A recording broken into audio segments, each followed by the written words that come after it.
गुढीपाडव्याच्या मुहूर्तावर शिवाजी पार्कच्या मैदानावर राज ठाकरे ही नेमकी कोणती गोड बातमी देणार याची उत्सुकता सर्वाधिक जर कोणाला लागलेली असेल तर ती आहे भारतीय जनता पार्टीच्या नेत्यांना. कारण की त्यांना नाव हवंय ते ठाकरे ठाकरे ब्रँड सोबत हवाय.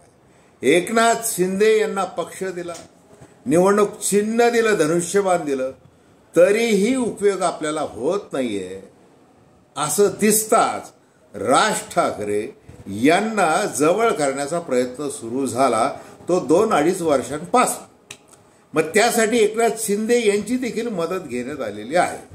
आता एकनाथ शिंदे ज्या वेळेला लोकसभेमध्ये आपल्याला कसं कमी लेखलं जात आहे म्हणून ज्या जागांचा हट्ट करत आहे त्या जागांवर पाणी सोडायची वेळ जर आपल्यावर राज ठाकरेंमुळेच येत असेल तर मग आपण राज ठाकरे यांनी आता धनुष्यबाणाच्या चिन्हावर निवडणुका लढवाव्यात असं बोललं तर काय हरकत आहे असं देखील त्यांनी ठरवून टाकलेलं आहे. तशा बातम्या येऊन गेलेल्या आहेत. मग अशा परिस्थितीमध्ये राज ठाकरे हे महायुतीमध्ये सामील होतील का? उद्या ते नक्की काय घोषित करणार आहेत?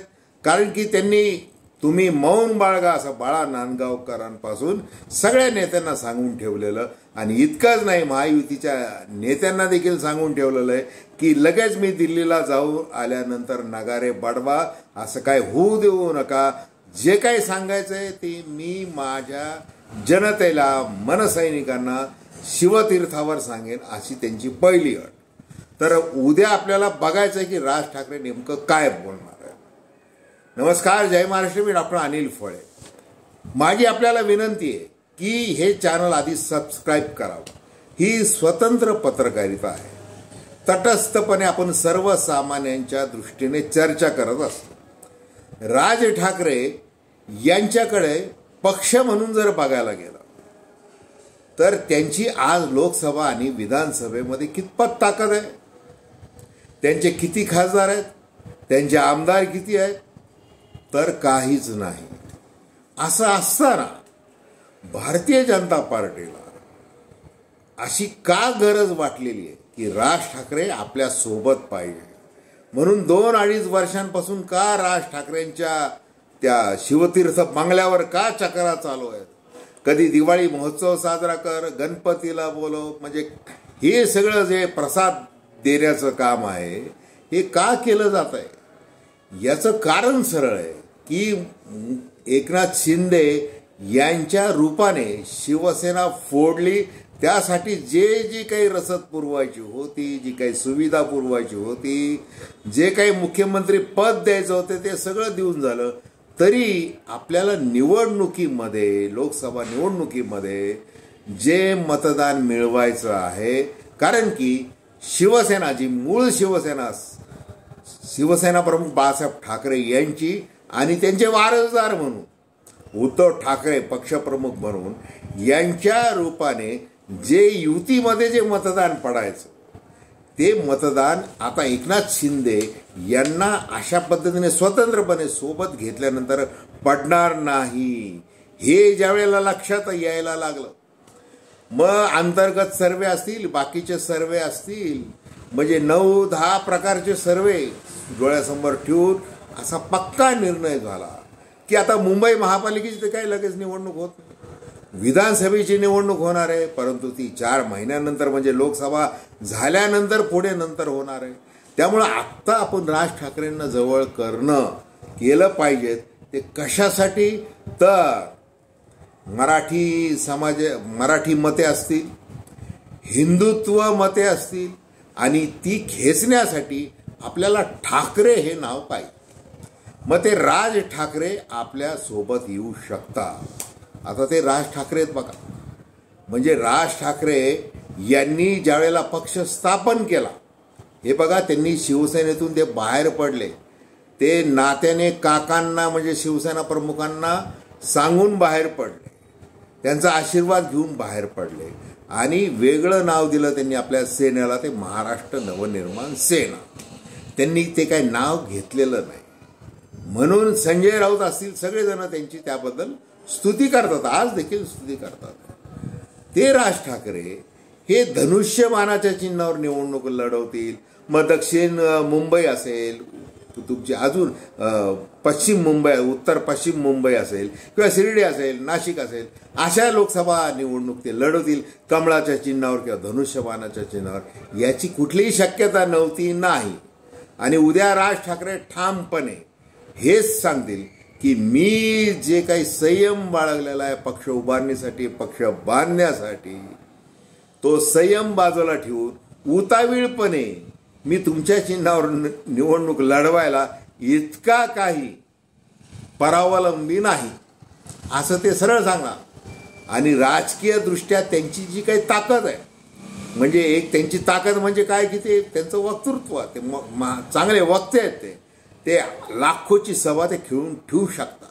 आणि त्यांचं जे काही मत आहे ते लोकांच्या डोक्यामध्ये, मेंदूमध्ये चांगल्या प्रकारे पेरू शकतात. आता लोक एवढं पेरल्यानंतर पण काही केलेलं नाही लोकांनी मधल्या काळामध्ये, म्हणजे लोकसभेच्या निवडणुका असो किंवा विधानसभेच्या, तरी त्याची खंत राज ठाकरे यांना नाही आहे. पक्षाच्या काळामध्ये, प्रवासामध्ये हे असं घडत असतं, हे वारंवार ते सांगत असतं.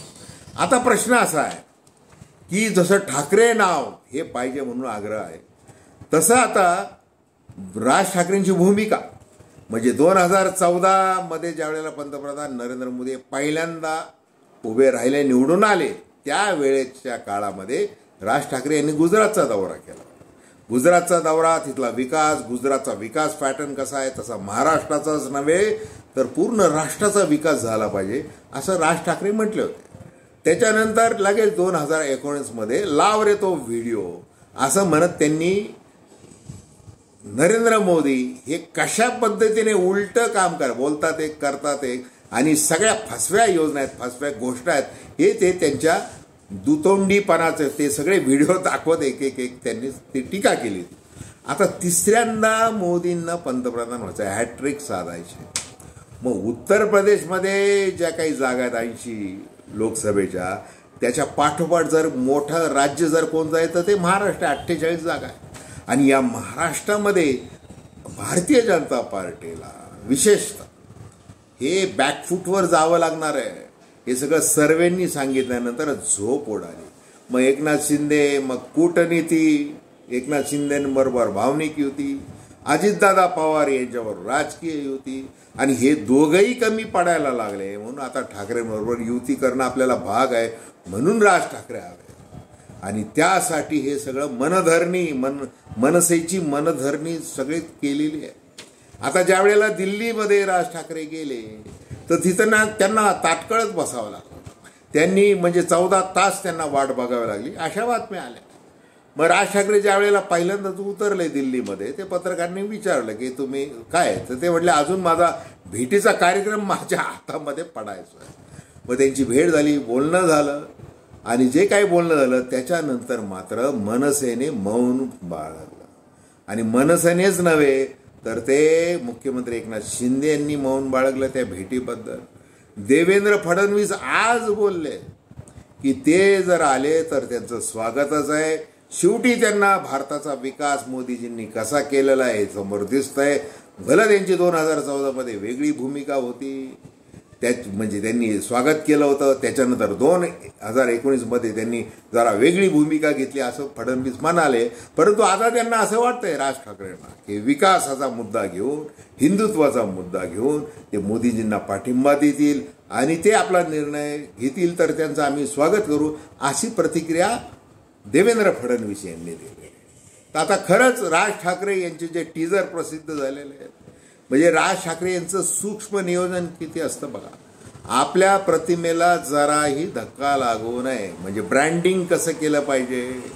उद्याच्या सभेची उत्सुकता त्यांनी एवढ्या मोठ्या प्रमाणात वाढवलेली आहे. नाहीतर एखादा दुसरा नेता असतो त्यांनी फटाफट फोटो वगैरे, मग अमित शहा कसे भेटले, मग आमचं काय बोलणं झालं, मग कसं ही जागा पाहिजे ती जागा पाहिजे, आम्ही कसा दबाव आणतोय, आम्ही कसे यशस्वी ठरलेलो आहोत वगैरे असं फुशारकीने सांगत बसले असते. परंतु ते राज ठाकरे यांनी ते केलेलं नाही.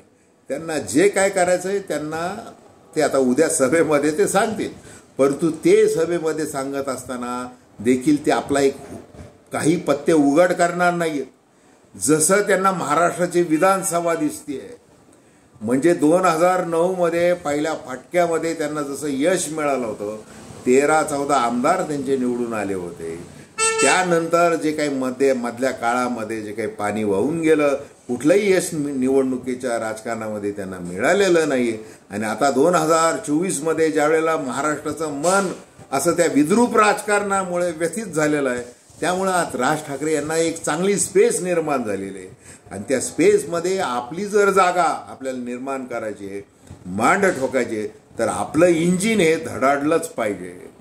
आणि त्यासाठी राज ठाकरे यांचा सगळा प्रवास चालू आहे. तर आता उद्या आपल्याला कळेल की राज ठाकरे नेमकं काय बोलतात आहे. तर धन्यवाद.